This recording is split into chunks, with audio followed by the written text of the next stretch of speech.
episode. We have got an absolute banger for you today. Got some really good stuff for you guys. So I hope you enjoy it. I hope you enjoy the content. As a disclaimer, this is for entertainment purposes only. Don't believe anything that you see in these videos. Don't believe anything that I say. But also, if you get any kind of enjoyment or entertainment out of this content, do me a favor, hit that like, subscribe, and the notification bell. Let's get this content out there. Let's make more people aware. The more of us that are doing proper research, putting proper content out there, and making people aware, then the more we'll have a happier nation. You know, everyone can have this information. It's free. You know, nobody's charging for it. Doesn't cost you a thing, doesn't cost me a thing, but awareness is our one big power. We have this platform, we can make people aware, and that's what we want to do. I appreciate every last one of you that's been rocking with me from the beginning. We just hit 400 subscribers. That's a huge milestone for me, so I'm completely grateful from my heart and soul for every last one of you that's been rocking with me. I appreciate it. Leave me some comments. Tell me in the comments, what do you want to see? Do you want to see stuff on food? Do you want to see stuff on, you know, conspiracy things? Because I got a lot of that coming up too, because I go deep into that. And to places that I've physically been looking for some of this stuff. So just put in the comments, what would you like to see more of? And like I said, I read, I reply, I interact with you all. My Discord's about to be, well, it's up, but I've got to get one more thing going before I put it out there. So Discord's up. I'll see you guys there soon. And on that note, let's get into it.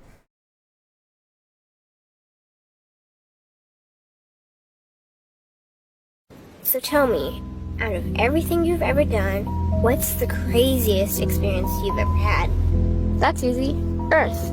Earth? You went to Earth? I did. No way. You were a human? I was. Wow. Are the stories about Earth true? Were they really trapped on Earth? Some were. I know because I was one of the volunteers. Wait a second. You volunteered to go to Earth? I did. I had to. I had family trapped on Earth. But how could you get trapped on Earth? You had to be there to understand. On Earth, you wouldn't remember anything. What do you mean you wouldn't remember anything? I mean, you would have no memory of anything. You wouldn't even remember existing before Earth. What? How is that possible? It was designed that way. It was brilliant. To dive as deeply as possible into such ignorance, such darkness, and still find your way back to remembering who you were, that took true mastery. Wow. I still can't believe you went to Earth. Tell me more. Well, Earth had its own set of laws that everyone agreed to experience.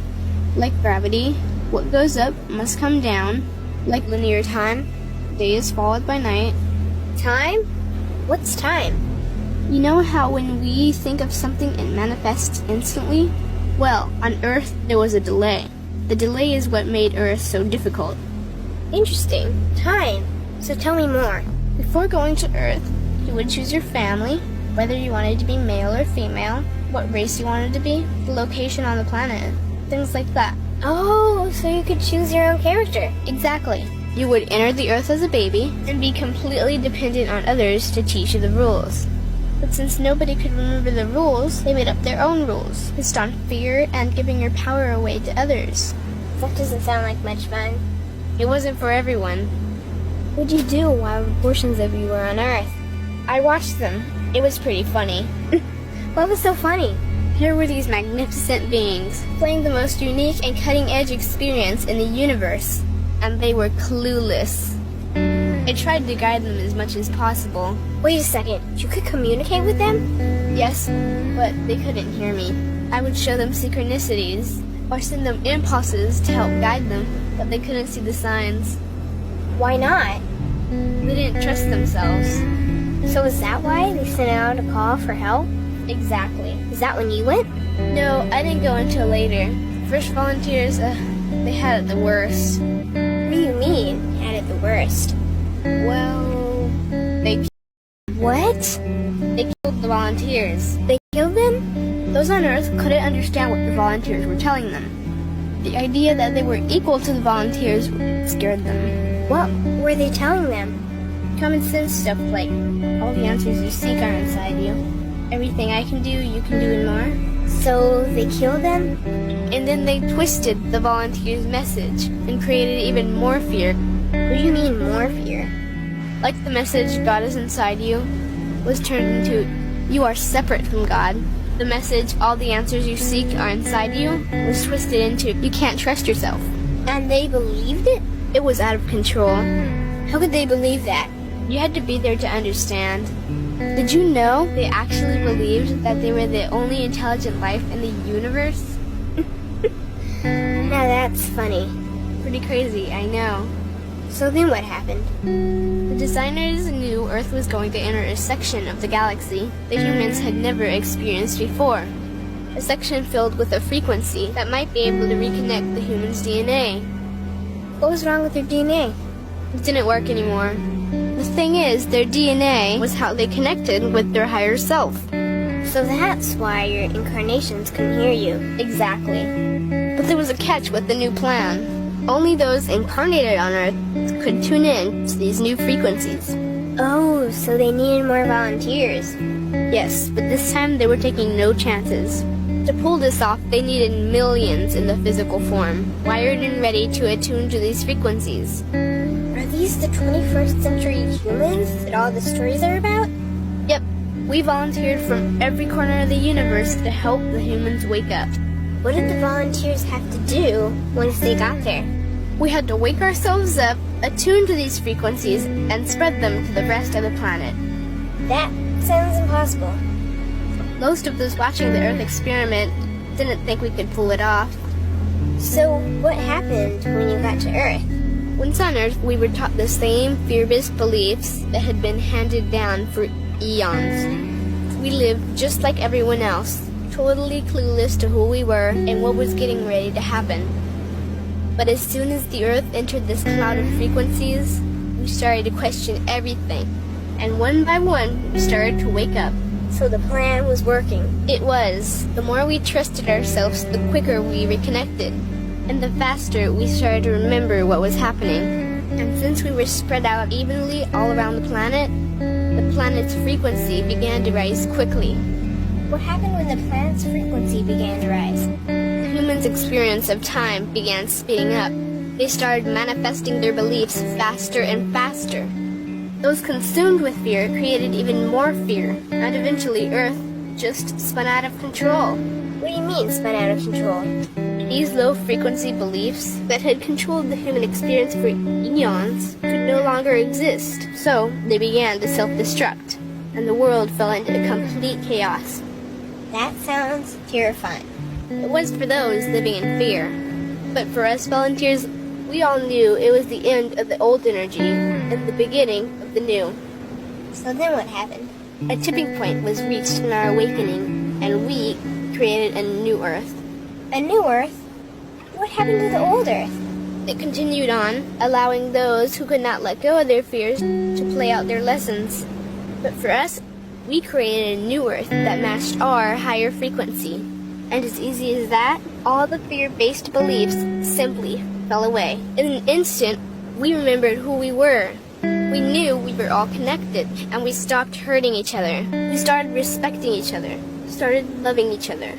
We took back our power to create, and we created a new Earth without fear. Wow, so the legends are true. What an incredible experience that must have been. Nice work. Thanks. So tell me. So if any of that resonated with you, you are my type of people. Our souls are definitely all connected, but the ones that this kind of thing resonates with, definitely within the same soul family. I don't know if you guys have heard of Dolores Cannon, but she's very famous for doing these past life regressions.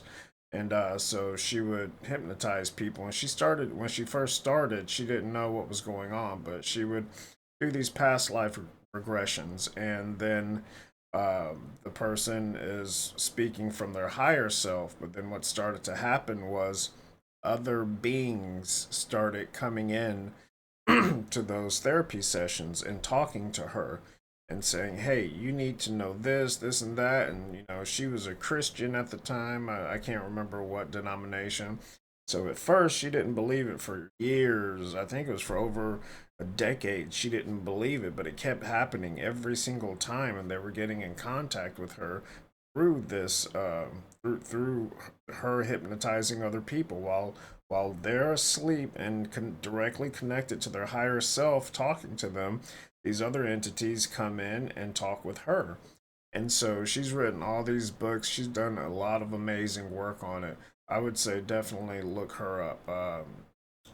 Unfortunately, she's passed now, but her daughter, you know, keeps this up. She's trained so many people to be able to do the same thing, so that work is still being done, and it's profoundly important to have that done, because that's how we know these things. Like, even she knew this, but even in the, you know, the Tibetan Book of the Dead, you know, which I have behind me, the Egyptian Book of the Dead I also have behind me, you know, all of these things tell you that you chose to came here, you chose your parents, you chose the experience you were going to have, because at the end of it all, we're all just basically one piece of a larger consciousness experiencing itself in a multitude of ways.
Power of life pattern is one of the most powerful patterns. Power of life pattern is one of the most powerful patterns in the universe, because why? You're literally looking at the face of God. There is no man that's called God. God is a divine frequency. God is energy. In the beginning was the Word, and the Word was God. So we're talking about frequencies and vibration. We're talking about cymatics. We're not talking about a sky daddy with a magic wand. It goes way deeper than that. This is a cross-cut section of DNA. You can see that a cross-section of the DNA also resembles the seed of life, flower of life. It's all down there at the lowest, smallest levels. In the Bible, God says to Moses, you must... We're going to skip this one. I'll come back to this one. Actually,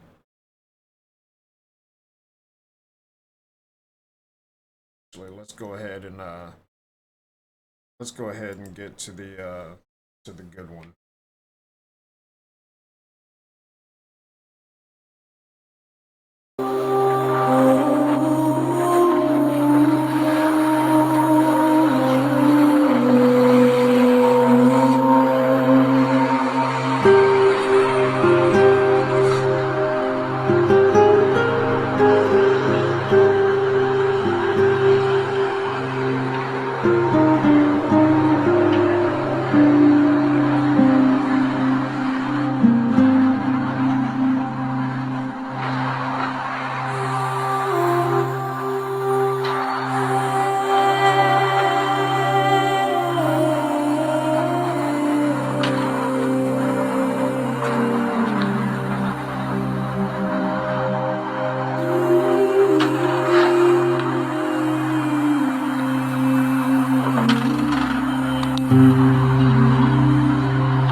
Because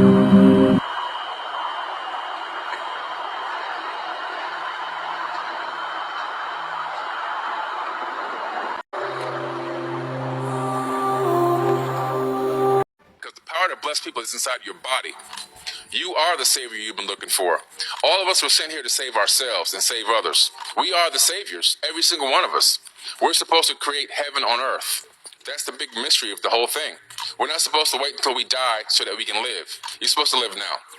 Okay, and that's why the earth is the way it is, and why people are the way they are, and why there's turmoil everywhere, because people have been disconnected from understanding their true spiritual nature, and the fact that we have the capability of turning any place into a heaven, because there's no amount of darkness that can make light flee, but the smallest pinprick of light will make darkness flee. Okay, think about that. If you're in a dark room, there's no way that it can make light run away, but when you turn the light on, even just a small, tiny light, darkness will flee away from that light instantly. You need to always remember to be the light. And when you have that mindset, and you're operating in that mindset and that frequency, now you're in place to do what you need to do for yourself, your life, and also your family. Okay? So now we've gone through this process. We understand now fully what this unconditional love is. Quantum entangling is high frequency knowledge, high frequency content, and confidence in yourself. So now you're manifesting. The final part that we're going to do is you're going to be speaking aloud. I am commanding this vehicle into my life. I'm commanding this house into my life. I'm commanding this relationship, discovery into my life. I'm commanding this new job, this new career. I'm commanding success in my business. You're commanding it. Why are you commanding it? You're not God. No, yeah, you are God. You see, the divine energy, the spark that creates everything in this entire universe is inside of your body. As above, so below. And because the divine energy that's flowing through everything and all living things is inside of you, you have the power of commandment. You have the power of creation. You have the power of healing. All that power exists in your body. This is what the ancients were trying to teach us from tens of thousands of years ago. We manifest this entire planet. This entire reality on this planet has been manifested by individuals like me and you, and we take it for granted because we don't realize what we're doing. We're creating. Human beings are creators. Why? As above, so below. We are a divine spark, just a branch of the oneness, the universal all, the one consciousness that truly does exist. We're just a branch of it, branched off so that it can experience itself subjectively in the third dimension. And so when you begin to realize this, you begin to realize, oh, I'm already doing this. Now I'm just telling you how to fine tune it for things that you weren't thinking that you can get and manifest and pull into your reality tunnel. So remember the process, guys. It's very, very important.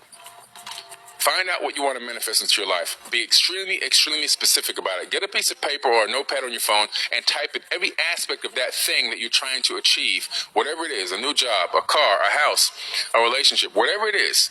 Write it all down. Write every aspect of it down. The next step is your manifestation meditation, where you're actually going through the process of envisioning it, but actually living it in your mind, and then doing your cosmic meditation, allowing yourself to be energized by cosmic energy, cosmic rays. Okay? You want to also then begin to speak it into existence, commanding it through your own affirmations that have power, that can synchronize with the universal consciousness through your mind, understanding that your consciousness platform is going to manifest into a three-dimensional reality. Okay? And when you're using these processes and these steps and operating in unconditional love throughout the entire thing, I guarantee you're going to see a lot more success in your life, and you're going to be very pleased at the result you're going to get. And the only thing I ask you to do is to pass this information on to others so they can begin to help to manifest, and everybody can begin to manifest the true reality and the true birthright and the true destiny that they want. Okay? So when people ask me what I do for a living, I tell them that I create vibrations and frequencies that alter future realities in the third dimension. So to speak, what I'm saying is we all have the capability of doing that. We literally have the ability to think what we want to happen, to vocalize it, to act in unconditional love, and to make it come into our own reality through quantum entanglement with universal consciousness. Some call it Christ consciousness. Some may call it the God energy. Some may call it divinity. It's all the same thing. We're all saying the same thing in many different ways. But find what works best for you. Try these techniques, and I'm pretty sure you're going to be very happy with the results. Thanks for tuning in to another episode of Forbidden Knowledge with Billy Carson. Right at the beginning, An individual vibrating at 700 on Hawkins' map of consciousness counterbalances the negativity of 70 million individuals below a level of 200. An individual at 600 counterbalances 10 million people below 200. One at 500 counterbalances 750,000 people below 200. And an individual at 300 counterbalances the negativity of 90,000 individuals below 200. So you see, your vibration may be more important than you thought. And so we cannot allow ourselves to be swept up in the hysteria of what's being perceived around us. And instead, we have to go within and cultivate a holographic version of the world we want to see. We have to hear it, we have to touch it, and we have to feel it. And then we have to hammer it into our psyche over and over and over. We have to anchor the world we want to see.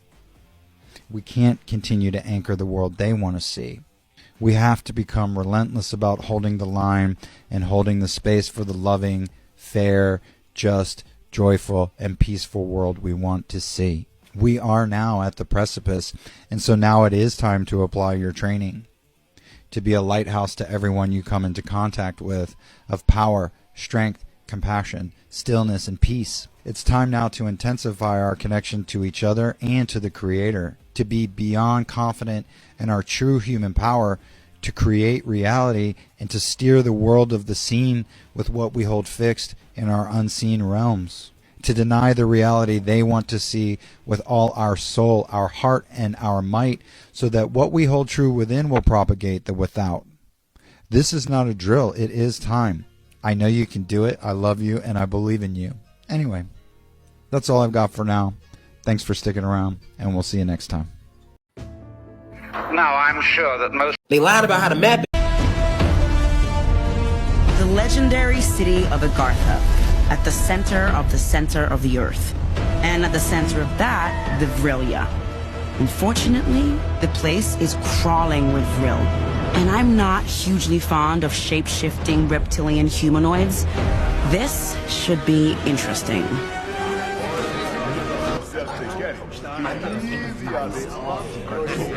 Did you catch that? Do you notice how they set up the angle for their meal to resemble the Last Supper? Was it to mock it or an innocent mistake? What do you think? TikTok, this is for entertainment purposes only. Well, it certainly has been an interesting last few millennium. With this whole infiltrate the upper echelon of human society and manipulate them into destroying each other. Now, we might have just gone a little heavy on the political realm. Oh my God, and a little sucky, you know. Who knew that social media was gonna work?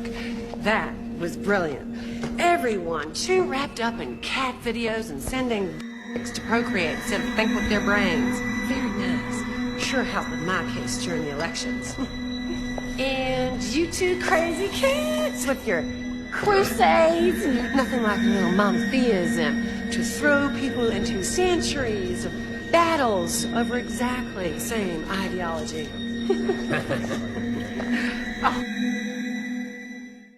The Vatican is likely the most corrupt institution in our world. The Vatican is no stranger to murder, child trafficking, drug trafficking, sex exploitation, and cover-ups. Arguably one of the most famous basilicas in the world, underneath it lies a mass graveyard. So located about 5 stories beneath the basilica is actually another temple dating back to the Roman Empire. That's over 2,000 years of dead bodies. If you're wondering if those bodies are of Christians or Catholics, they're not. It was actually used for pagans. And here are some of the mosaic tiles that they found beneath the Vatican in the temple that it's built on top of. So here's a quote from one of the popes. I believe that the church not only should apologize to the person who is gay, whom it has offended, but it has to apologize to the poor, to the exploited women, to children exploited for labor. It has to ask forgiveness for having blessed many weapons. That's a little ironic considering what the Vatican has done to make sure that it's always protected and people never expose them. This is Pope John Paul I, and he died 33 days after his election. Now, the conspiracy around his death is that he found out the Vatican was laundering mass amounts of money, and he was going to rectify the situation of getting rid of everybody in the Vatican that was corrupt. His plans were announced straight after he became the Pope, and he died 33 days later. In 2015, it was uncovered that 2 cases of child were found within the Vatican walls. And get this, not everybody involved was named, only a couple names took the blow for everybody else in the Vatican. And then the year before that, the government actually intercepted 3 deliveries directed to the Vatican, all containing drugs. Cocaine was found in condoms inside of these 3 deliveries that were intercepted. They were handed over to the Vatican in hopes that somebody within the walls would disclose who this was going to, but nobody came forward. This is St. Peter's obelisk, and not a lot of people know where it comes from. One of Rome's cruelest emperors, Caligula, actually stole this from one of Egypt's cities, Heliopolis. Stole it from Egypt and he transported it to Rome, and you know what he did with it? It was used to murder and execute Christians. They would round up every single Christian that they could find, chain them, bound them, bring them to the obelisk, and brutally murder them. Vatican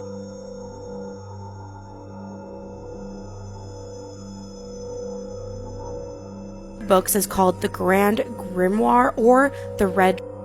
And this book is about black magic. It harnesses spells and rituals, but many believe this is the book that they use to summon the devil when they are selling their souls. Kind of like the Book of the Illuminati. The conspiracies of the Vatican can go on and on and on. It's truly a never-ending cycle. One thing we do know, the people in the Vatican are evil and corrupt. Let me know what you guys think about this in the comments below, and I'll see you in the next video. Bye! I just want to comment real quick on that. You can't sell your soul to the devil. Your soul doesn't belong to you, so you can't sell it. But it's a trick. It's making you think you've sold it, but you can't actually sell it. Just I wanted to add that in there.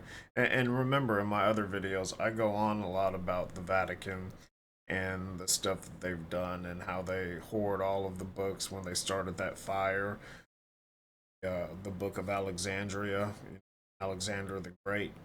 The Book of Alexandria was the greatest library in history, had everything in it. And so they looted all of those books from it while the fire was going. Now they're stored at the Vatican. 9 dark secrets the Vatican doesn't want you to know. 3 secrets of Fatima. Although the Vatican may look like a simple religious organization from the outside, but there are a lot more mystical than people realize. 1 secret of Fatima. So they released 2, and then there was 1 left. But truthfully, who even knows if the 2 that they released are even the truth? So, you know, we have no way of knowing. The first secret unveiled by Lucia in her memoir is a vision of hell, whereas the second secret had to do with World War I and World War II. Documentation hidden within the archives is known to be the most controversial third secret of Fatima. Back on May 13, 1917, out of 3 children from Portugal who received prophecies, was the one witnessed by thousands of people. Supposedly the suppression of the third secret rumors is fueled by that its contents were regarding an atomic holocaust, natural disasters, and so on. However, the release of the contents of this secret in 2000 did not do much to quell speculation. Extraterrestrials. This secret of the Vatican is just controversial and has no evidence, though it was said that aliens or evidence of alien life forms, such as extraterrestrial skulls in the Vatican. Not only this, but archives in the Vatican contains evidence that the Pope is conspiring with aliens to implant us all with computer chips. Sounds creepy. The Antichrist. Reverend Gabriel Amorth, who was 85 years old, was the chief exorcist in the Vatican in 2010. Surprisingly, he had a history of treating over 70,000 cases of demonic possession. Gabriel Amorth had a small office on the third floor of Vatican City, where he operated as a very real exorcist for 25 long years.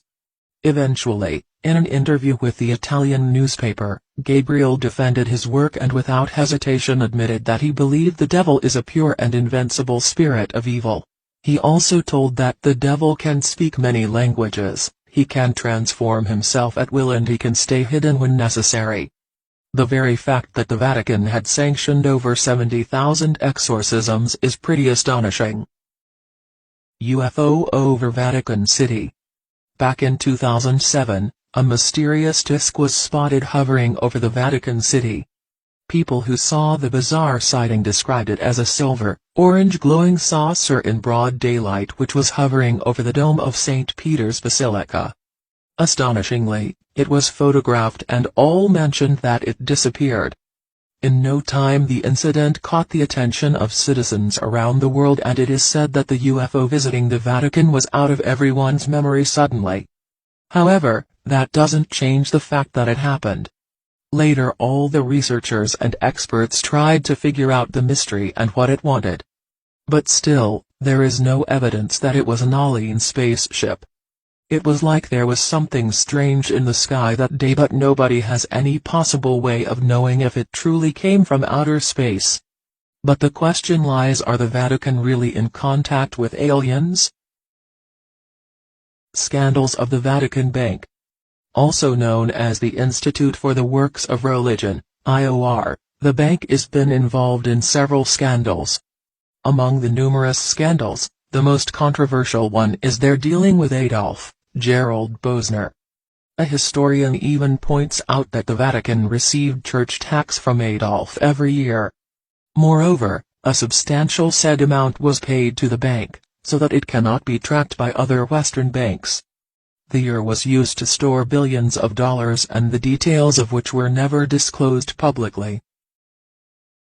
Jesus Christ.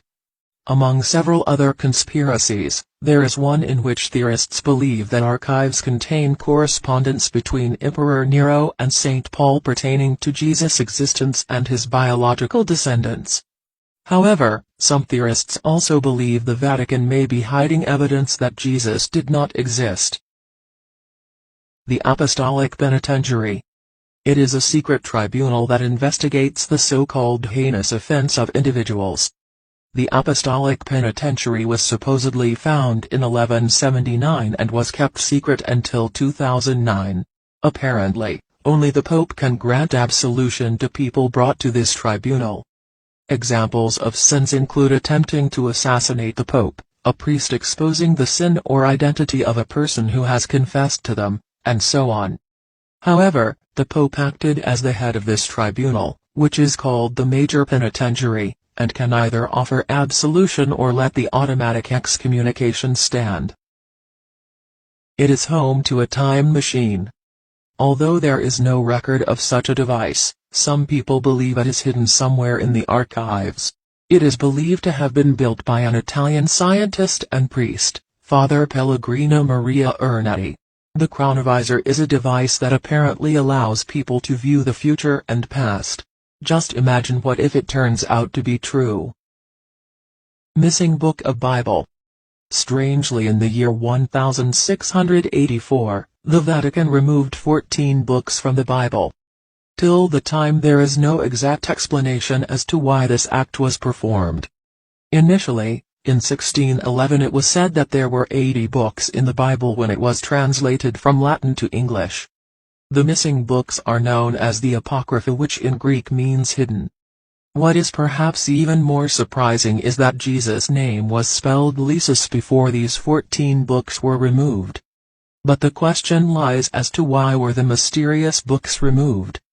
However, there are numerous theories where some say the contents of the book didn't fit in the Roman Catholic Church and so they were simply taken out. Whereas some believe they made the Bible too long and confusing, so they were removed. Eventually, there is no real reason for the elimination.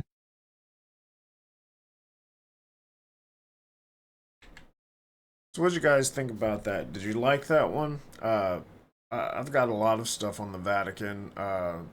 Way too much to even put in 3 videos. There's just so much on it.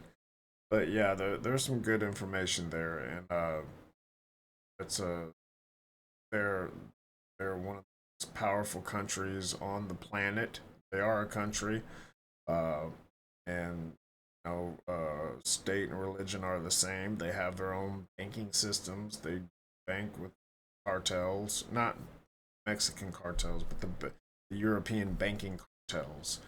So yeah, they've got a lot of power. One thing I did want to correct though is about the exorcisms, and so in no way am I, big upping the Vatican for anything that they do. But one thing that I will say that I know for a fact is they get tens of thousands of mail, emails, and everything on a weekly basis about exorcisms throughout the world. So the Vatican has, a lot of doctors, PhDs, psychiatrists, all of these things. So they investigate every case that they believe is real because they have to distinguish between, is this an actual mental issue? Is this a mental condition that's in the DSM, the book of disorders? Or, is this something else? Or is it truly possession? So they have to do a lot of investigating, and they have teams of people that go out. They have people. The Vatican has spots all over the world, so they'll send somebody out there, if not from Vatican City, usually a local person first to investigate it. And then if something turns out to be true and they need to investigate further, then they'll send somebody from the Vatican to do some of the investigating to see if it's real. So they don't just go out there and say, oh, this person is possessed. We need an exorcist ASAP. It doesn't work like that. It takes a lot of time, a lot of investigation. It has to be proven scientifically, as scientifically as they can with what they do, that it is in fact possession. In the archives at the Vatican, 5 miles of archives underground. You can't just go, oh, I'm going to go check out the archives underground. No, you have to be a security cleared, almost top secret cleared based on their standards to get down there. Down there also, according to even some Jesuits, are bones of actual quote unquote alien beings, information about advanced beings that visited this planet, the Anunnaki. They have all these relics and artifacts. They have information even out of Iraq that shows and proves that advanced races had lived on this planet long before this current civilization here exists. And I'm talking about eons and eons ago, super highly advanced with technologies and capabilities of flight and everything else, weapons of war that existed. All that information is stored underneath the Vatican archives, along with some of the most incredible texts and books and inventions that ever existed on this planet. And they siphon it away, and they're hoarding all of that wisdom and knowledge so that they can keep control and power and domination over the world. And within the Vatican, founded by the Bishop of Rome, resorted to secret prayers, invoking the demons of hell to gain forbidden power. As their sinister rituals unfolded, the Vatican's darkest secrets threatened to plunge the world into a nightmarish abyss.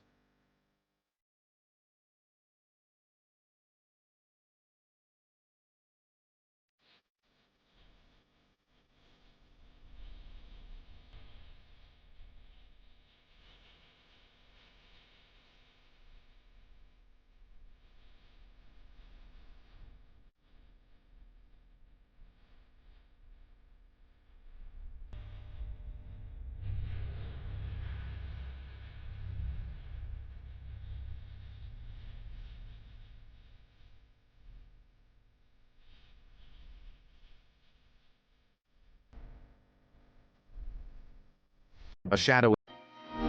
This is the crucifixion of Christ, and in it we see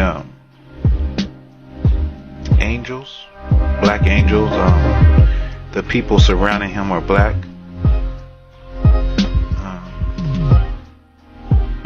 It's very interesting because the images that we see are contrary to what we have known our whole lives, or what we have been taught our whole lives. You know, like I'll say it again, like these type of images of antiquity escape black people here in America, and I can say all people, for in general, just people in general don't know. I'm pretty sure there's plenty of Caucasian people and people of all nationalities that don't know the extent that black people. Tell me what you guys think about that. Russia ended up opening up some, stuff that they had locked away for long time. And they ended up finding this Bible, and remember, the Ashkenazi Jews were the main Jews in Russia. Russia was filled with Ashkenazi Jews, and so they ended up finding this Bible, and everything and everyone that's depicted in the Bible is black. So what do you guys think about that? Put it down in the comments. Let me know. I think it's really interesting because the person that the Vatican has portrayed as being Christ is actually Caesar Borgia, which is the son of I can't remember his first name, but he's a Borgia. He was a pope. He was one of the first few popes to ever exist. It was a really screwed up family. But anyways, it said that Da Vinci was in love with him, and the father Borgia, the Pope, he wanted all of the depictions of Christ to be replaced with his son's face, Caesar Borgia. So that's how Da Vinci put that on there, and it went everywhere. So interesting to see. Look what's happening to our food.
Toyuqlar nə boyda olur?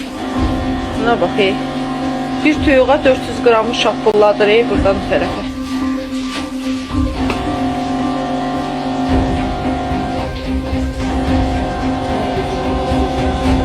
O birisini elə, o birisini elə. Bəs, o birisini elə.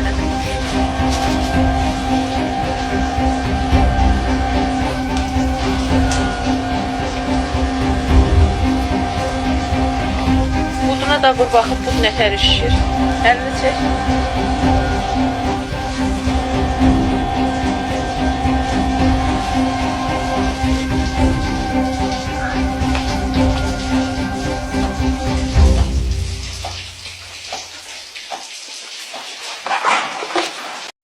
what's happening. So I don't know if you guys have seen the video. I posted it on one of my other videos, but people in China are going so far as to paint pink pigs. They're dyeing them black because the price for black pigs is a lot higher than the pink ones.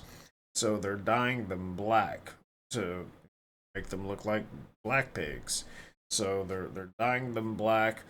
They even dye fruits and vegetables to make them look greener or redder, and just to make, a little bit extra off of each one. And it doesn't sound like much, but when you're dealing in, thousands of items or tens of thousands of items, that makes a big difference. Take a look at this. So NASA using long-duration balloons not to spy, but to, well, let's just say science. They fly almost twice as high as the Chinese spy balloon did, around 117,000 feet. Forget about the Statue of Liberty. Actually, some of these are the size of sports stadiums. But what exactly is going on up there in the stratosphere? The Antarctic long-duration balloon campaign, it kicked off this month, launching the first balloon of the season on Monday. Andrew Hamilton is the acting director of NASA's balloon program. He joins us now to talk about this. Andrew, good afternoon. So when we say NASA, a lot of people just think about rockets, but this balloon program, it's some serious business. What's the advantage of using balloons to study space? Well, balloons provide a very cost-effective and persistent access to the near space environment. No other platform has this capability to get up to the stratosphere and stay there for as long as it does. So the missions that we fly will be there for days or weeks. And if all goes well, this campaign will have a mission that flies over 2 months while it's down in Antarctica. Which is going to be one to watch, because I know that there might be some record that's broken. We'll talk about that in a bit. When we were talking about this segment, a lot of people thought weather balloons, is this what we're dealing with? But these balloons are different. They're not weather balloons. I mean, as far as the data that's collected with weather balloons, we've got temperature, humidity, pressure all throughout the atmosphere. But these scientific balloons, they have different objectives. I mean, like, for example, mapping the Milky Way, correct? Correct. What exactly the weather with balloons that? are... It was on the 11th, right? That I think it was the LoRa balloon that launched, and that's the one that's going to be mapping the Milky Way? No, the LoRa balloon that launched is a balloon that we're flying for ourselves. It's a technology demonstration mission to help test out some technology that will enable long-duration missions for other science. The one that's going to fly for 2 months is called the Gusto mission. It is intended to help look at the Milky Way and look specifically at the interstellar medium to understand that better, to help comprehend the life cycle of solar systems within the galaxy. So Gusto's the one that's really making the headlines. I mean, when it comes to the setting, you guys have chosen Antarctica. What makes Antarctica so unique, especially when we talk about NASA's balloon program? Yeah, a couple of things that help us out with Antarctica. First off is the stratospheric winds. This time of year, they'll set up into a nice circumpolar flow around the continent. It gives us a very predictable pattern to fly around the landmass. The other thing that helps us out, of course, is the fact that it's 24-hour sunlight. It's spring going on to summer down there, so the sun's up all the time. And so with that constant sunlight, that gives you a very consistent thermal environment so that the balloon stays at a relatively constant altitude. So between the predictable flight path and the constant altitude, you get a very stable environment, which allows the science teams and technology teams to gather a lot of data for a very long period of time. How long has this program been in operation? And with past missions that you guys have completed, what has it helped as far as furthering this particular field of research? So the program has been around since the 80s in various forms. So it's been around a very long time, and we touch every piece of science out there, between astrophysics, heliophysics, earth science, you name it. We have helped out a lot of different parts of the science community. And many of our programs have gone on from balloon flights to be satellites or go on to the space station as separate experiments. So there's a lot of technology maturation and science demonstration that we help out with. Well, before we let you go, I know that there is going to be a record that's possibly broken. To imagine 55 days up there is remarkable, especially given the winds and the dynamics as you just talked about. What mission do we need to watch for that long-standing 55-day record? So that's the Gusto mission. Their science requires them to be up for 55 days.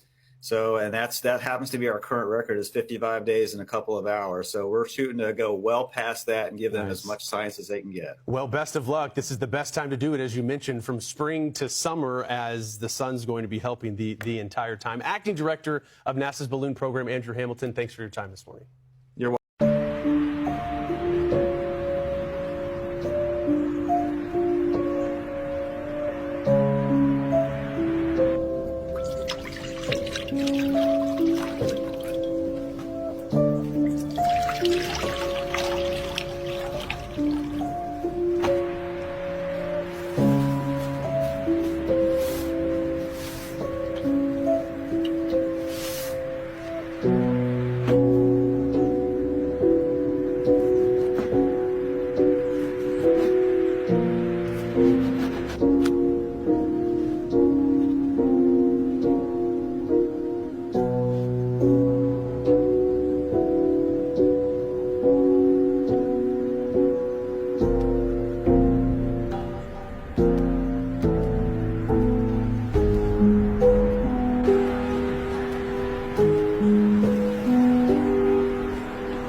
I know we've seen this one before, but it still creeps me out to know that, you know, just a piece of the fruit put in that water will start to swim like a little serpent or something. It's just, ugh. Organic food. You may hear about it, you may see it advertised, but what does it really mean? Well, let's cut through the clutter and clarify. Now, when it comes to produce, organic simply means that the soil has been certified for at least 3 years, free of pesticides, free of artificial fertilizer, and the produce is non-GMO, which means it's not genetically modified. Now, when it comes to meat that's organic, generally it means that the animal has not been given any hormones, has not been given any antibiotics, and has been fed organic feed. So what does it really mean? Well, as a general rule, there's a pro associated with organic food. Most of the time, there's no pesticides involved, there's no antibiotics involved, and there's no hormones added, which makes it potentially more healthy. Now, what are the cons? What are the negatives? Generally speaking, organic food tends to be more expensive, and some of you may have experienced this. Also, there's a higher likelihood of pests and bacteria, which can sometimes be undesirable and can cause illness. The food has also been known to go bad sooner, so it doesn't last as long. What I want to know is, what is your experience with organic food? Which one of you out there buys organic, and tell me why you do it? I would love to hear from you. In any case, I look forward to your comments, and I'll see you in the next video. This is a topic that's extremely close to my heart. I buy organic. I'm very careful about what I put into my body, and I want you guys to do the same. I don't want my family out there eating just anything, because GMOs are bad for you. You know, I said this in my last video. The whole thing is cyclical. So you eat these horrible foods that are not even food. You know, you can put them outside for weeks. They don't rot. They don't spoil. Bugs won't touch them. If bugs won't touch them, you know there's something wrong. So you eat these foods with all of these chemicals and all of this nasty stuff in it.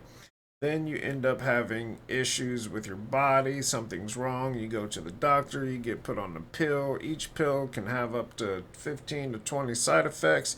So then you go back to eating your normal non-organic food, and or thinking you're eating organic food. and now you're getting side effects. So now you got to go back and get more pills for the side effects and still eating crappy food. And it's just a horrible cycle that they try to get you in and stick you in. If they could get you hooked on, the bad food and the pills, they've got a customer for life. And that's why, they're not curing stuff, because there's no money in the cure. The money is you coming back every time something's wrong, and them running up the money on your insurance, so they can keep you on this stuff and tell you things are wrong with you when it's not. I've personally cured stuff, and I've personally seen stuff cured by diet changed. I've seen it so many times I couldn't even count. I've even helped people get off of insulin to stop being diabetic. This only for type 2, not type 1, but I have helped people with type 1 reduce the need for as much insulin as they need with diet changes. But that's all on them. They have to do the work. I can only give them, tell them what they should do in order to do it, and then, you can't cheat, because every 3 months you get your A1C for diabetes, and your A1C is an accumulation of those 3 months. So if you cheat even once, it'll show up in your A1C, and you're only cheating yourself. But yeah, this is very close to home, and I want everybody safe. I want everyone's children safe, eating the right stuff, as well as my family eating the right stuff. So this is important stuff right here. Listen, man. So these are hybrid bananas, and these are more organic, more from the source, more from Mother Nature. These have been processed in a lab. The seed has been processed in a lab. That's why they're so big and they look so injected and man-made. But these have seeds in them. They are more organic and they're alkaline. These are acidic. So acidic is going to cause mucus, and alkaline is going to assimilate with the body and help your body heal. My wife sent me this post from the Food Babe, and I thought this was just a great post by this account, because for me, it affirms the importance of understanding food products when we go to the grocery store, understanding the food labels, what they actually mean. Because when you look here at non-GMO and see what actually this non-GMO label actually means, it just, again, reaffirms for me that it's important to understand what these labels are actually saying and what is actually in the ingredients of food products. But if you go back to the folic acid theory, if we stopped spraying our grains just for 30 days, don't even stop eating white bread, white flour, white pasta, white rice, or grains, if that's what you eat. I don't eat any of those things, but if that's what you eat, don't stop eating them. Just switch to the organic, non-fortified, non-enriched version and watch what happens to your mood, your focus, your concentration, your short-term recall, the depth of your sleep, and your waking mind at night. But the vast majority of wheat and rice and things that you do buy will have been enriched with folic acid. All of it in the United States is, unless it's organic. Wow. So if someone's buying a sandwich and you're getting it on regular bread, you're just getting a heap of folic acid. Getting a heap of folic acid. Bowl of pasta, you're getting a heap of folic acid. Mm-hmm. And bowl of rice that's not organic, heap of folic acid. There's a lot of people out there that think that people that buy organic produce are suckers because they're just going to have as much pesticides on it as every other fruit and etc. And I agree with that point, because I know that it's impossible to divide the air, and I know that they're also spraying chemicals in our air all the time, so my food is going to have toxins on it. I get that. But when I can afford it, I buy organic because it's non-GMO. And there's a whole nother subset of people that are going to say, well, non-GMO, it just makes the fruit stronger and more resistant to pests and blah, blah, blah. Let's look at the difference. So yesterday, Whole Foods was having a sale on organic strawberries, so I grabbed some. And these are the strawberries I bought from the store the other day that are not organic. Big, doesn't really have much of a strawberry scent, tastes pretty bland. This is an organic strawberry. I already cut this one in half because this is my second time filming. This is the organic strawberry I bought from Whole Foods. Size difference, slight color difference. The colors on these aren't terrible, but I'm telling you, just the taste alone and the smell. Like, these organic strawberries smell like a freaking strawberry, like you would remember from your childhood. These smell and taste like nothing. They're like water. I also cut 2 of them open to get a cross section. So like you can see, this one like loses its color. It's more white in the middle. This one's ripe, red, and juicy. So That's why I buy organic, because I know that my fruit is going to taste like fruit that it's meant to be. I want my food to be as close to the natural source as possible. And can I always afford it? No. But when strawberries are on sale, I'm going to buy them. Seriously, I wish you guys could just like smell through the camera, because it smells and tastes so good. This should scare you. This is a GMO strawberry and it's the size of... Well, that's actually odd because there are actually no GMO strawberries approved for commercial use. In fact, there are no GMO strawberries at all. What companies will do is put non-GMO on the label, and that increases the chance that a consumer will buy it, even though the company knows that the produce isn't GMO to begin with. In fact, you can even use the GMAT database to see which produce are GMO. And so as we have here, these are some of the genetically modified crops that are approved for use in the US. And here's the rest of the list. But I don't see any strawberries on there. That's because the strawberries are not GMO. In fact, the biggest GMO crop are soybeans, cotton, and corn. Now, there are a lot of factors that go into the size of a strawberry. In fact, if you look at the cultivar and the genetics, that will tell you a lot about the size of the strawberry. Most conventional strawberries are hybrid, so this will increase their size. Most organic farmers do not use a hybrid seed, but it's not. If you've had Panda Express in the last 30 days, watch this. Lab-made spring rolls are active and very social. Studies show if you put them in the microwave and you nuke it for 2 minutes, add sea salt water and vinegar, it'll move just like this.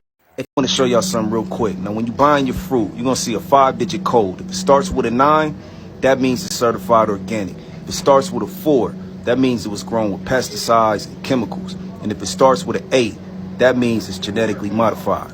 Genetically modified foods create molecules that the body doesn't know. Genetically modified foods have the ability to tamper with your DNA. Genetically modified foods cause cancer. What's cancer? Cancer is a mutation of the cells. What causes the mutation of the cell? The mutation in the DNA. What causes the mutation in the DNA? Genetically modified food can do that, and so can these other things. Well, how do you know? Because I know in America, Australia, New Zealand, they do not have to state if the food has been genetically modified. The safest thing to do is to go organic. Now, we are not 100% organic, very difficult to go 100%, but you do the best that you can. We grow quite a bit and we buy as much organic as we can. Alright, I put up a video about this the other day. None of this. Turnips is natural. Have you seen how they made this? Lettuce is natural, if it's fresh. But they do make plastic lettuce. Okay? Iceberg lettuce has no value. None of this. Unnatural. Not even eggplants, artichokes.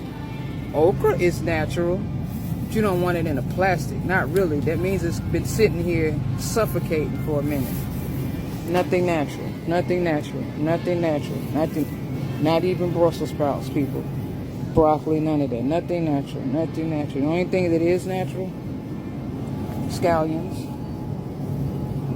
Your kales are hybrids. Dandelion greens. The rest of this shit, ex-nay. But you enjoy.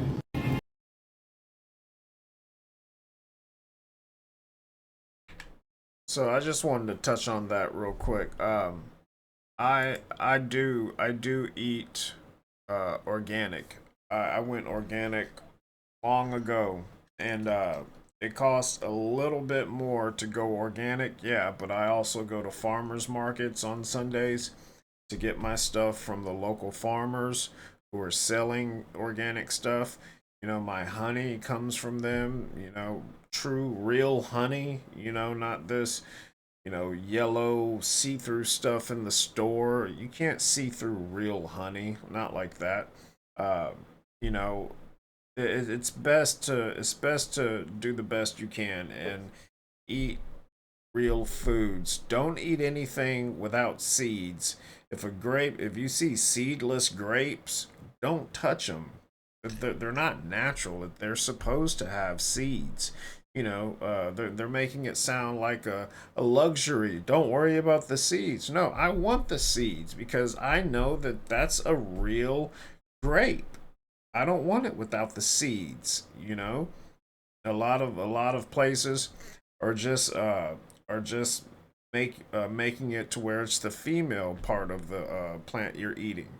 So, you know, seedless, all this stuff. Don't mess with any of that. Trust me. You don't want to get near any of that. You don't want that for your family. Just trust me on that. That's not a route you want to go down, and I wouldn't recommend it.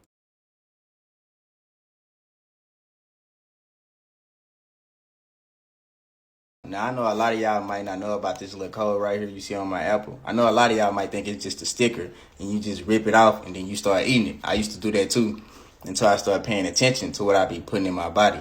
Now, with this right here, it's actually a code and you can search it and it'll let you know if your fruit is organic or if it's GMO. Now, if you want to figure out how you search this up, I'm finna show you real quick. All right, now when you open Google, this is what you're going to type in. Fruit code, organic versus GMO. And this is the screen that's going to pop up.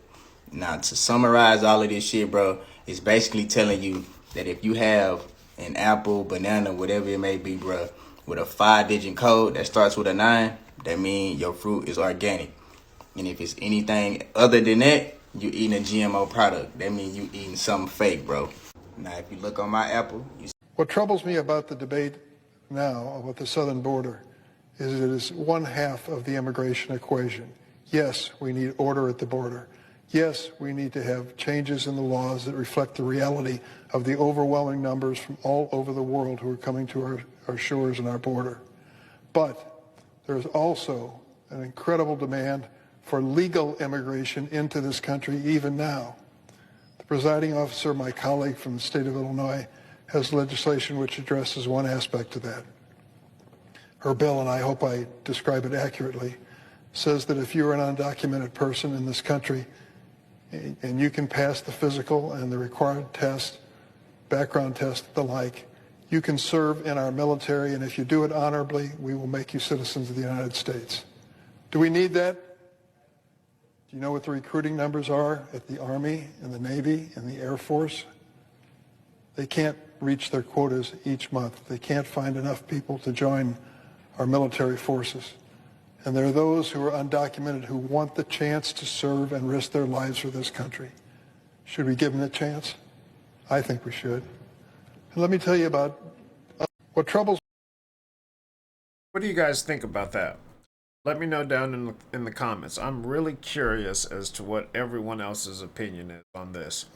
What is your opinion about immigrants that are wanting to get citizenship have to join the military?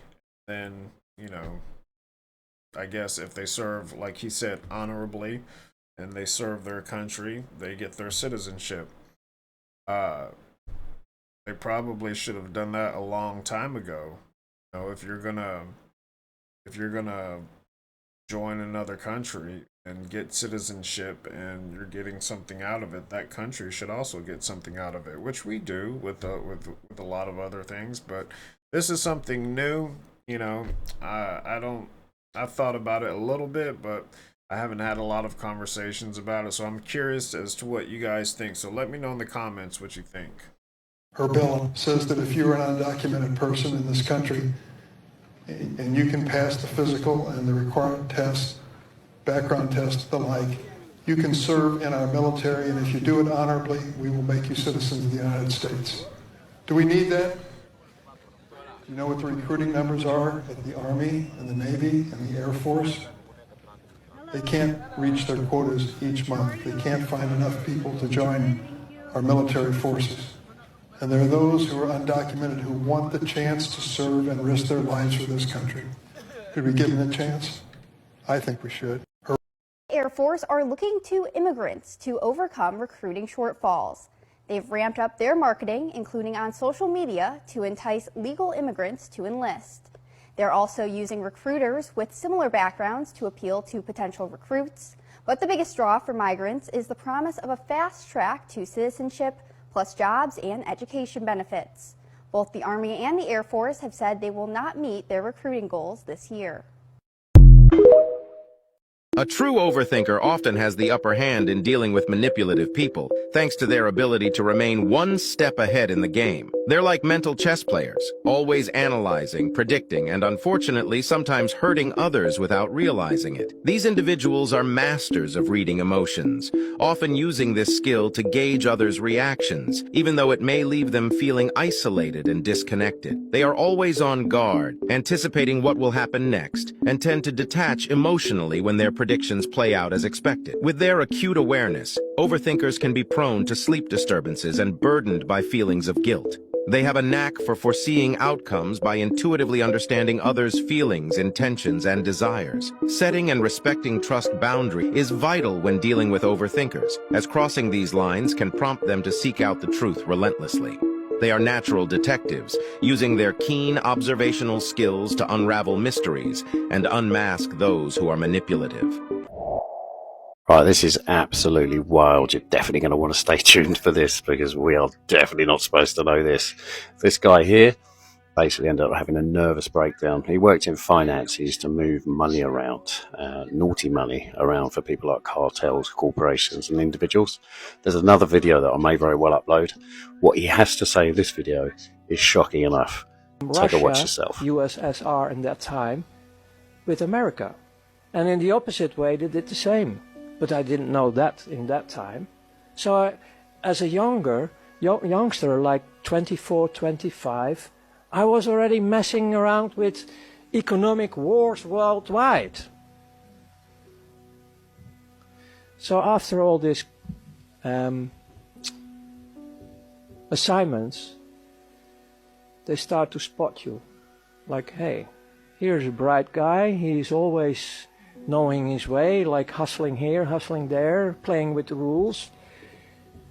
And then they start to invite you more and more for higher assignments.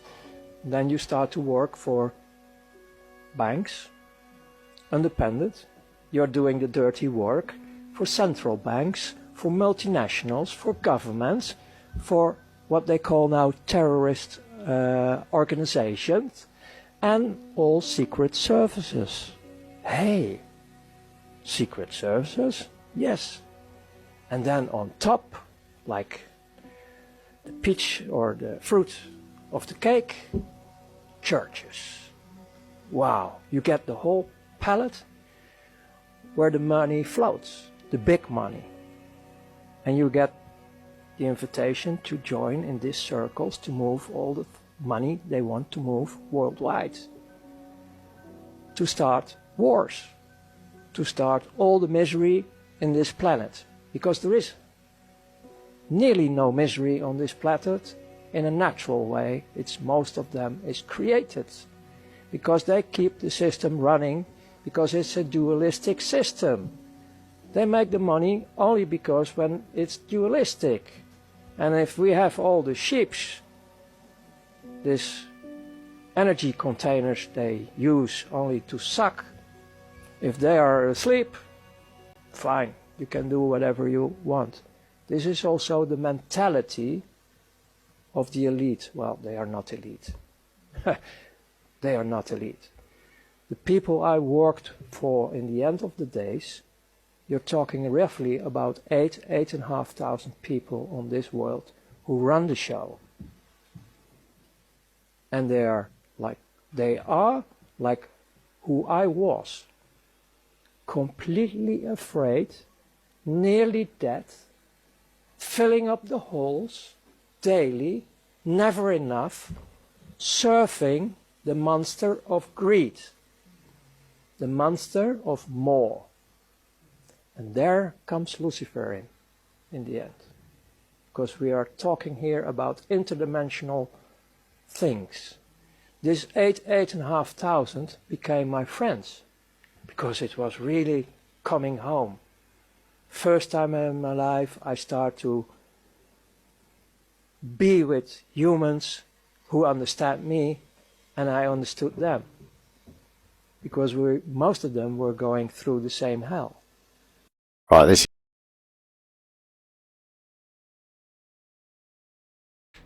Wow.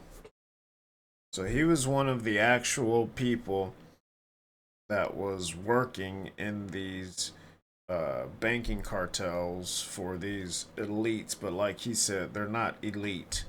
But yeah, they start wars on both sides and profit from both. Uh, that's what Adam Weishaupt did. Adam Weishaupt is from Germany.